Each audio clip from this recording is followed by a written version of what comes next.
देख रहे हैं न्यूज़ 24 फर्स्ट एक्सप्रेस और मैं हूं आपके साथ सीमा। दिन की शुरुआत करते हैं आज की खास खबरों के साथ।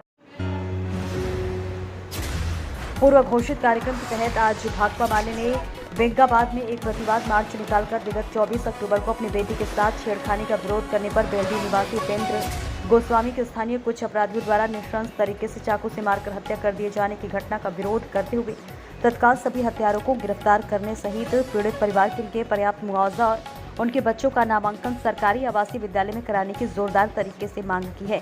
भाकपा माले के बैनर तले पार्टी कार्यालय से बेंगाबाद के मुख्य मार्ग होकर प्रतिवाद मार्च निकाला गया और थाना तथा प्रखंड कार्यालय के समक्ष जाकर अपनी मांगों से संबंधित आवेदन क्रमशः जिले के आरक्षी अधीक्षक और उपायुक्त के नाम सौंपा गया, जिसके जरिए सभी हत्यारोपियों की गिरफ्तारी एवं पीड़ित परिवार के लिए मुआवजा, आवास, पेंशन व बच्चों के लिए सरकारी आवासीय विद्यालय में नामांकन करने आदि से संबंधित मांग की गई। आज के कार्यक्रम की अगुवाई करते हुए बेंगाबाद के भूतपूर्व जीप सदस्य सह माले नेता राजेश यादव ने कहा कि बेल्डी की घटना चिंता का विषय है और इससे अपराधियों के मनोबल का भी पता चलता है। कहा कि बेंगाबाद पुलिस का रवैया आम जनता के प्रति अपेक्षा के अनुसार सहयोगात्मक नहीं है, जिससे अपराधियों का मनोबल बढ़ रहा है। बेल्डी की घटना में शामिल लोग पहले भी वहां कई वारदात कर चुके हैं और इसको विगत जून माह में एक केस भी हुआ, लेकिन पुलिस के व्यवहार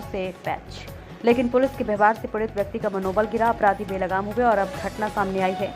यादव ने कहा कि बेंगाबाद पुलिस के इस रवैये में सुधार की जरूरत है।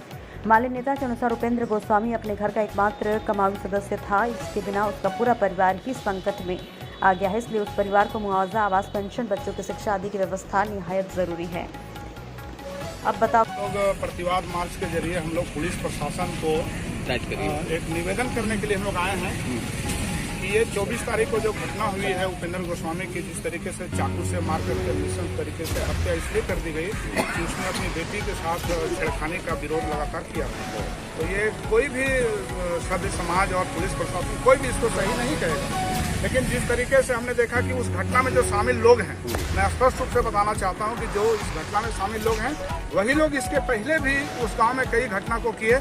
एक केस भी यहाँ हुआ, पुलिस को ही अपना रिकॉर्ड देखना चाहिए कि उस केस में क्या हुआ। आज अगर उस केस में कार्रवाई हुई रहती, मुझे लगता है कि अपराधियों का मनोबल इस तरह नहीं बढ़ता।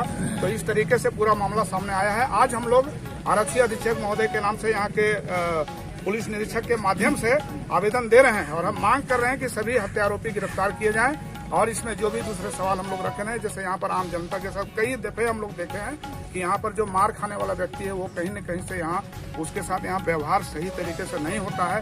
मारने वाला व्यक्ति यहाँ पहले से आवेदन देके खड़ा रहता है। पुलिस प्रशासन को चाहिए कि यदि वो सही में अपराधियों का मनोबल गिराना चाहते हैं, यदि वो गलत लोगों को मनोबल गिरा करके जनता का मनोबल ऊंचा उठाना चाहते हैं, तो इस रवैये में कहीं अगर कुछ कमी बेसी उसको ठीक किया जाए। हम यही मांग लेकर के आज आए हैं और उम्मीद करेंगे जो हमारे आरक्षी अधीक्षक महोदय हैं गिरिडीह के, हमें लगता है कि वो उन पर मुझे भरोसा है कि वो जरूर इस आवेदन पर कार्रवाई करेंगे और यहाँ अगर कुछ कम बेसी उसको ठीक करने का काम करेंगे। उनको मांग है कि उनको छोटा छोटा बच्चा है और उनको बाल बच्चा को खाना पीना और हमको कोई कमाने वाला है नहीं, सब है अलग अलग। तो हमको कौन देगा, हमको अन्याय चाहिए, जो मतलब उसको फांसी की सजा होना चाहिए।